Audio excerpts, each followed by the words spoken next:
Welcome to Marky Ready Set Go. This week I've got a superstar, the British National Moustache Champion, and we're going to scratch the surface on this guy's incredible life.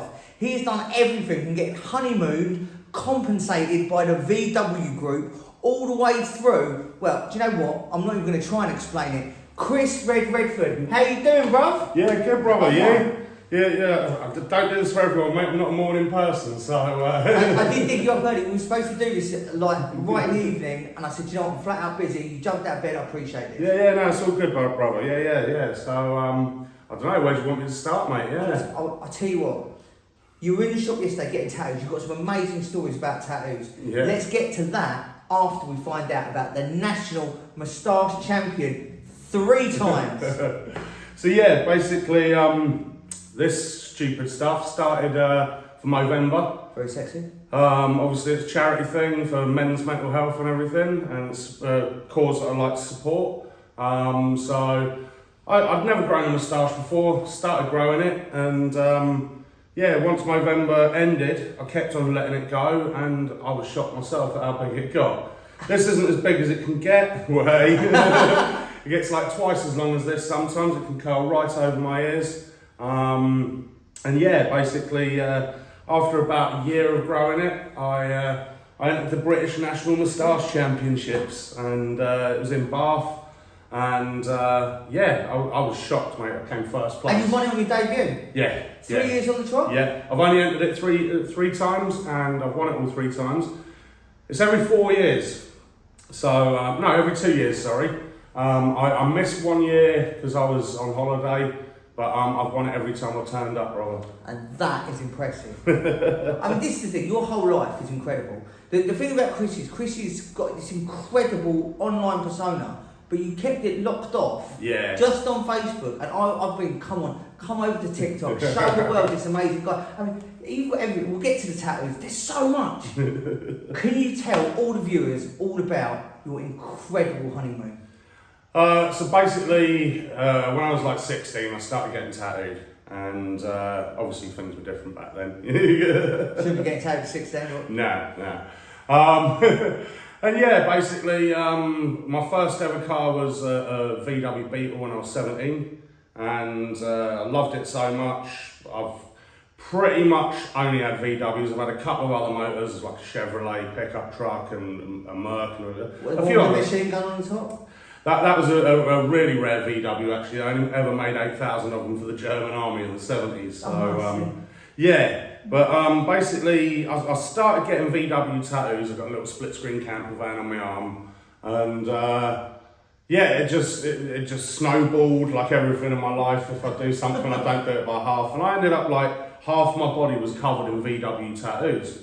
So I went out to Germany for a VW show out there, and some of the like head honchos from VW spotted me.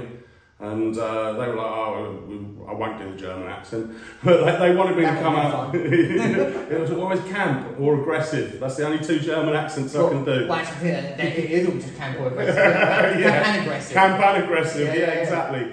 But they invited me out, and me and my now ex-wife, my daughter's mum, and they used us for like promotion and stuff for the brand. Like you said, they comped the whole thing. It was our honeymoon basically because we just got married. Our daughter's got the middle initials VW, and so they made a whole story out of it. You know, these large companies are like, if they see something they can latch onto. It was a lot of fun, man. Yeah, I've done various other promotional work for them. Like there was a viral video where I realised Volkswagen's 10 letters long. And I'm not from Norfolk, I've got 10 toes. So I had the word Volkswagen tattooed right across my toes as an online viral video. Come on, I mean, you really have had some fun in here. Yeah, dude. Do you know what? We were talking about your tattoos yesterday. You were trailblazing with getting the internet to decide for tattoos, weren't you? Yeah. Back in, it must have been about 2010. I went on an online forum. It was before Facebook got really popular. And I was known for not caring too much about what I had inked on my body. Tattoos are for life though, kids. And affordable at Dark and Moor. But yeah, basically, I went on this forum and I said, you guys decide what my next tattoo is going to be. And as with the internet, like hundreds of strangers just posting comments about what they thought I should have. Most of them, yeah, wouldn't have had a chance, but I went with some of the most random stuff on there. Ended up with this whole thigh piece of like a monkey riding a unicorn, the monkey's wearing a monocle and a fez, and it's flying a kite, and it's cooking a hot dog on a flaming fart from the unicorn, and the unicorn's got tattoos, and the monkey's got tattoos, and there's a spelling mistake, a spelling mistake across it, tattoo with 3 T's and 3 O's, tattoo maximum overdrive of cool. It was just a pretty fun little experience. Obviously, yeah, I got it for life and there's no regrets there, mate, yeah. And this is a big thing as well, because funny tattoos are a huge part of it. You can tell a lot about people. I mean, I'm not saying that everyone that's got a funny tattoo is funny, but by hold of it, everyone I've met that's got funny tattoos is a funny person. Well, this is the thing, man. I mean, obviously, a lot of people do take tattooing seriously, which is probably a good idea. But a lot of people, once you've had a couple, you start to lose the whole mystique and taboo of it. Why are you getting a tattoo? This is it, mate. I've got spare 50 quid. Yeah. I fancy something new, you know? I mean, yeah, a lot of people that are heavily into tattoos are artistic people. They like to express themselves in unique ways and stuff. They're not going to just walk in a shop and say, oh, I'll have that one off the wall. That's actually what I did for my first ever tattoo. But everyone did. Yeah, but yeah, it's a mad one. I mean, it goes back to the moustache thing. Obviously, you go to tattoo conventions, and all right, you and me walking down the street in town, we look out of place. You know what I mean? We're covered in tattoos. People probably go, oh, kids, avoid him. But when you go to a tattoo convention, you're in your tribe, aren't you? You know what I mean? You've got your gang there, and you don't stand out anymore. In fact, you're looking at other people like, okay, no. There's some people at the tattoo conventions that I've never seen someone more tattooed. I tattooed the most tattooed man in the UK, and my mum was down in Devon, and she walked into this shop, and she went, oh, my son's a tattooist. And then they started chatting, and she went, oh, do you know him? And she gave my name, Mark, and the guy went, tattooed me. When my mum asked where, he didn't tell her, thank you very much for that, because it was obscene. He didn't have a lot of skin left, and I didn't really want to do the tattoo, but you know what, I had to get the notoriety of tattooing him. So absolutely. I took it out.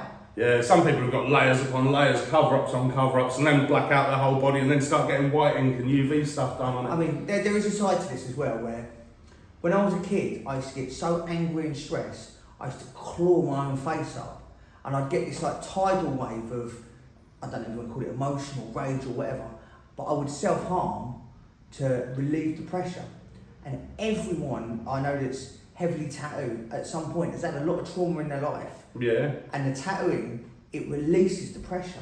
This is it. I mean, for me, you know, absolute sympathy for anyone who does self-harm and all that. You know, mental health struggles are real. For me though, I've seen plenty of people, good friends of mine, with various cut marks and burn marks on themselves and stuff. For me, I've never done that. I always had a spare 50 quid and went and paid someone else to hurt me, you know what I mean, get those good endorphins going and all that. And yeah, I've ended up covered, but like I say, no regrets, I love it. There's a phrase that I always used to use, it's a bit cliche and a bit like Instagrammable, but it's like... Live, love, laugh? Oh, babe. It's, the tattoos are the jewellery of the mind expressed on your skin, you know? And if you've got something you're passionate about or a sense of humour, it's a great way to express it. Yeah, 100%.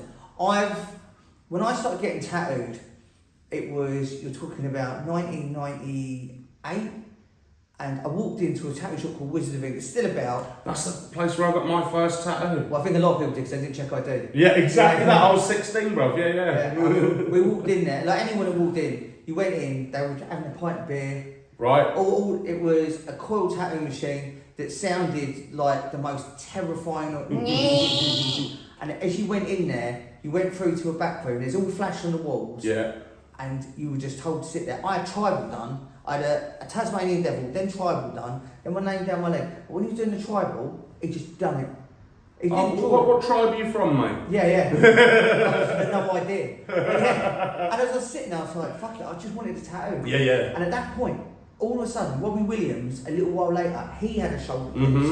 Then everyone had a shoulder piece. And that Dusk Till Dawn film was popular, and George Clooney had that. I had it coming up my neck, and all of a sudden, this is when I was ahead of the trend on tattooing, because I was like, I want this done. And I ended up getting a job on Sky Sports years later, and they wouldn't let me. I had my chest done, and I had my arms to here done, but they wouldn't let me get my arms and my hands done. Anyway, I got sacked for that job. Thank you, Sky. Right? But within 3 weeks, I had my neck done, I had my arms done, my hands done. I was coming out hard. Do you know what I mean? I was like, I want this. And how I ended up setting up my first tattoo shop. I had a few issues in my life, and it was a little town called Ryan, lovely place, great people, and I got this tiny little shack that was just an abandoned shed, and I went and just scraped money together, pieced it together, and made this little tattoo shop, a more tattoo. That was 12 years ago, and then it just started taking off, and from that I just went tattoo shop, and I fell in love with it. Yeah, 100%, mate. It's addictive. There's another thing, you see a lot of people with no tattoos, a lot of people with loads of tattoos. There's not many people out there with just one. Yes. once you cross that line, you get bang into it, don't you? You might not get covered to the extent that we are, but a lot of people will have various ones dotted about their body and that. I mean, the thing is as well, some people, like nowadays, there's a trend of getting everything done in one go, especially in America. So people are getting put to sleep. And and the thing with this, to me, I understand they've got good tattoos. But there's a certain element of like, there's no... No, you haven't earned it. You haven't earned it. And it's like with the numbing cream, right? I don't agree with that either. I tried it once just to have the experience, to see if it actually doesn't give you any pain whatsoever. And plus it was on the throat, and I don't like my throat being touched unless it's in like a sexy situation. Oh, sexy. Anyway, right, he put this stuff on, wrapped it in cling film, left it about half hour or so, and then unwrapped it, and the machine started, and he said, "How does that feel?" And I'm like, "Come on, shut up, we haven't started yet, you're winding me up." And he's like, "No, I've already done the first letter." I'm like, "What?" I couldn't believe it, mate. But it's not earning it, you know what I mean? Well, and the other thing is, when people get hand and neck and face tattoos and all of that, they haven't got anything else. The kids these days, they're all into their American rap. Little Wayne started it, getting his face covered in tattoos. Unless you've got full sleeves and that, I don't think you've earned the right to have all these visible tattoos. See my head? Yeah. So my head tattoo, I had it done 3 times. First time, I pissed out my mind. And I had a joint room put on the top, and it was the compass to make me behave better. Yeah. Maybe it worked, maybe it didn't. Then I wanted the flower of life underneath it, and it was terrible. And I'd used numbing cream on that, and it still hurt. How I finally got it done, I'd got out of the hospital, I'd been resuscitated, I was getting better, I had a massive argument with my mother, and I sat there and went, "Tattoo me." Yeah. And that mental fortitude of being so upset that the woman I love, arguing with her, that hurt me, and I sat there and I just sat like an absolute warrior. I didn't even feel it. Yeah. And it released all the stress, and then I sent my mum a photo, and we were just back to good. And I remember always thinking, I was meant to have the argument with her that day, so then that way I had the mental fortitude to get through it, because I tell you what, you think I've got everywhere done, I've got the dick done the lot. The head is the top of the head. Yeah. I haven't had it done, but the back of my head was horrible, mate, and I've seen people getting their heads done. Double it, honestly, double it. Yeah. I passed out the second time I was doing it, even with the numbing cream, I fell off the side of the bed. It's not just the pain as well, it's got to be that weird vibrating sensation and everything, you know. I think that's what knocks me out. Yeah. I mean, anyone who's seen any of my fights, I can take a dig. You know what I mean? And that wasn't like that unreal. Yeah. It scratched my soul. But no, I can vouch for everything he said about, getting your first tattoo over in Brighton. I was 16 years old. I was out being a little terrorist in Brighton, you know what I mean? Out drinking under the pier during the day and all that. And it got to like 5 o'clock in the evening, walked down the road, and I'm like, I'll get a tattoo. Just random impulsive behaviour, stereotypical ADHD activity. Hyperactive. Yeah. And we went in there, I thought, I'm not 18, will they serve me? You know what I mean? Will they do it? And the bloke was just about to close up, but he'd opened up a bottle of hooch, I think it was, or Two Dogs back in the day. And he was having a drink, I was drunk. I didn't know what I was going to get because this was totally spontaneous. I said to my mate, you choose. He picked a skull with spiders' legs. I'm not a goth and I don't like spiders. So that's covered up, but the funny thing is I got it done on my shoulder because I didn't want my parents to see it. So it's always so I could wear a t-shirt or something to cover it up. Baddest man on the planet. Yeah, no mate, yeah. I'm walking down the road like I'm a man now. Do you know, when I got mine first done, I was looking in the mirror and I'm like, fucking hell, I've done it. I fucking done it. Yeah. I fucking done it. Yeah. Yeah, no, I couldn't even see it in the mirror though, that's the funny thing. Yeah, no one had a camera phone back there. Nah. This is another thing though. With getting these tattoos done, when I had my first tattoo, you know, broke my cherry, got it done, underage obviously, you know, that was the time. But as I had it done, I had this feeling of like, this is something I want. Yeah. This is something I want to get involved in. Yeah, absolutely, man. And it was, because by then it was all piercings at that point, wasn't it? Yeah. Everyone had like 50 bits of shit in their face. Yeah. And it's, you know. I've never been one for that, mate. I had my ear pierced when I was 16, and I hated the sensation of it being in there. And it came out within about a month and a half, something like that. I've had my ears pierced, my tongue, my lip, my eyebrow, and obviously all the years of having piercings, I could get everything done. When I had the lip done, it just aggravated me. When I had the tongue done, I chipped one of my teeth, and the only crack I've got in my teeth is from having a tongue. Yeah. With I don't want to have my ears, but I've got an ear infection. My body just doesn't react very well to piercings. No. And people always think, because I'm heavily tattooed, I must love piercings. And I love tattooing, and I think piercings are cool. Yeah.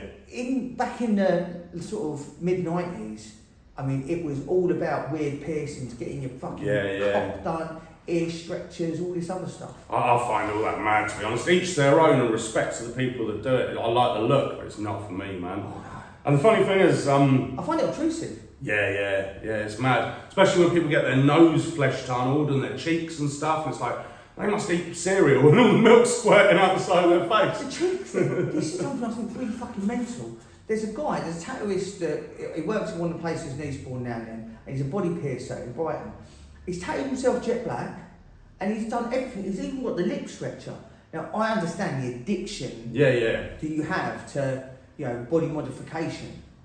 But don't forget, well, a lot of people that suffer body modification issues, you know, they have the same issues that trans people have. So they have the dysmorphia. They hate what they see and they want to change it. They feel like it's not right. Like, oh, I've got to get that changed. Yeah. It's all part. I mean, that's part of having ADHD and being hyperactive. Is I can't look in mirrors.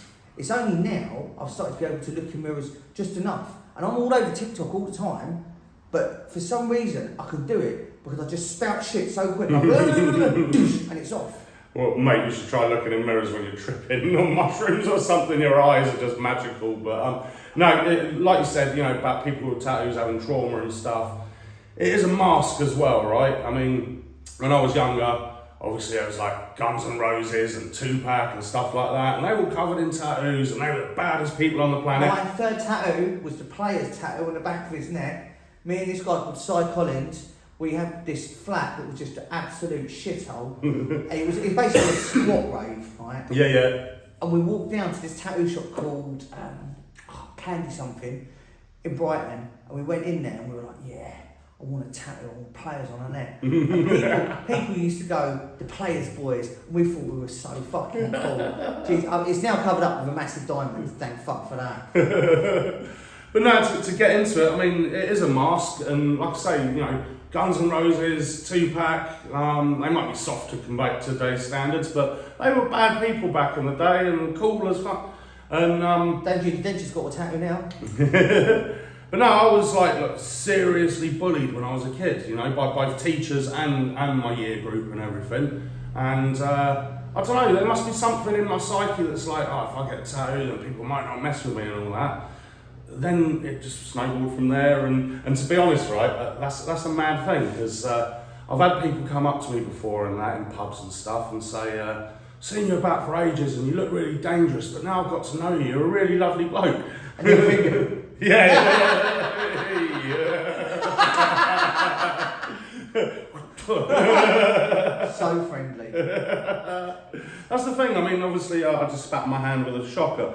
I'm guessing that everything's cool and this like swearing and stuff like that. So I've been trying to watch my language, dude. And I swear, I used to work when I worked on TV. I swear constantly. Yeah. But I always had this ability to shut it off. Yeah. Do an eloquent bit of dialogue and then go back to being absolute foul mouth. The thing about all these podcasts and stuff like this, it doesn't make you swear. Do you know what's nicer? They're more genuine. Yeah, you get no, a exactly. real insert into people's lives. Yeah. As opposed to when you see people, when I used to have to interview people for telly, especially interviewing a lot of fighters, they were fucking boring. Yeah. They were good guys, but they were so devoted and shitting themselves about this fight coming up, and you were coercing to saying things. I mean, I was on a fight where I fought this guy called Anthony Lillies, right? And I was going, I'll fucking kill you. I really liked the guy. You know? Yeah. And like, I didn't have a bad bone against him, but I was told to say everything, and then I got beat up. And then on top of getting weighed in by this guy, they had this video of me saying all this shit that I didn't really mean. Yeah. To try and sell a fight. That I didn't Oh, the really fight sell promotion game is absolutely mental, mate. Yeah. Well, this is the thing. When I did my journalism course and I became a fighter from that on a TV show called Unfit to Fight, Dave O'Donnell, I love you, Dave. Dave O'Donnell said, right, you've got to get a tattoo, son. I was like, let me stop you right there. Bosh! And all of a sudden, I think they started figuring out I wasn't your normal type journalist. Yeah, absolutely. But do you know what? When they sent me to the first production meeting, I turned up and I went in there and they purposely made me wear like a little tie, cover all my tattoos up. And obviously I just had a little slick bald head and I looked like higher. And I turned up, press cards in hand. I was like, yeah. And so they thought they were getting this, university trained journalist. Yeah. Fuck that. Yeah. I was straight out of Brighton, rough as fuck. And then they figured it out by the end of Unfit to Fight, Yeah. Brilliant times. But it's the fact that the fighters then were, the idea of having a tattoo at that point made you a quote unquote bad man. Yeah. No, exactly that, brother. Yeah. I mean, the tattoo industry's changed as well in this, hasn't it? You've been in the tattoo industry, over the whole sort of, let's say, mainstream period. Yeah, I've never been a professional artist in any way. I've done stupid things. I've tattooed myself, I've tattooed a few other people and stuff. But it's changed massively, mate. Now, let's say you were a naughty little shit and you do something wrong. The copper that arrests you has probably got a full sleeve. Yeah. The judge that will send you down has probably got a back piece. Yeah. It's absolutely mental now. The accountant, that does your taxes and stuff, they're all covered now. My accountant also loves you, Johnny. He's coming in to get his first hand tattoo. See, exactly. On his finger. Exactly. It used to be the domain of like criminals, scumbags, sluts. I was wearing a T-shirt yesterday when I got tattooed saying tattoos are for scumbags and sluts. It's funny, mate. I walk around and I've got these like semi-offensive T-shirts on sometimes, and I forget I'm wearing them. And I walked in the Sainsbury's wearing that exact T-shirt, tattoos of scumbags and sluts. And one of the Sainsbury's staff, she come up to me and she's like, "So which are you then, a scumbag or a slut?" Yeah. Well, I made some T-shirts for Dark and Moor. I had someone come in and they say, tattoos of white power. And I was like, that was fucking stupid. White power tattoos are white power, the rest are just tattoos, mate. Well, she was banging on about, they were racist and everything. So I had a load of T-shirts printed that said honky and cracker. Yeah, and they all sold out. And everyone thought it was and do you know what? People were finding it funny. And this is the whole point about it. It's like, a lot of people that love tattooing, they don't want to be caught in the norm of life. No. They want something a little bit more they're a little bit better, and they're not worried to push the boundaries. And I think it shows. Say you get the stereotypical Essex boy tattoo. I think of black and grey sleeve, some sort of biblical type thing. Yeah. Bit of script. Only God can judge me. Yeah. A lie and a stopwatch. Yeah. Steroids out their minds. I'm not going to criticise them for it because that is their culture. That is their... no, exactly, mate. And they go and get women... Each their own. Tribal ain't for me, but on a Samoan dude, it's fucking badass, Yeah. I did have one tribal tattoo done, and it was at a London tattoo convention one year. And amazing. I wanted to try hand poked, Oh yeah, of course. Well, it's not even hand poked, it's like a little bamboo rod with teeth in it, and he hits it with another stick. And some other dude stretching your skin, and you're on some mat. Oh, it's absolutely awesome. I wanted to do it for the experience. Like I say, life's a kind of bucket list to me. And you got to try all these things before you die. Do you know, I have never been to the London Tattoo Convention, and remember it. My friend John used to run the security there, and every year, I mean, love you for this, John, he'd call me and say, Mark, come down, I've got your free tickets, blah, blah, blah. I'd go down there, he'd take me in there, and I would be paralytic, right? I wouldn't remember a fucking thing. Every part of it would just be one giant blur. I remember going in, and that would be it. And sometimes I come out with a tattoo.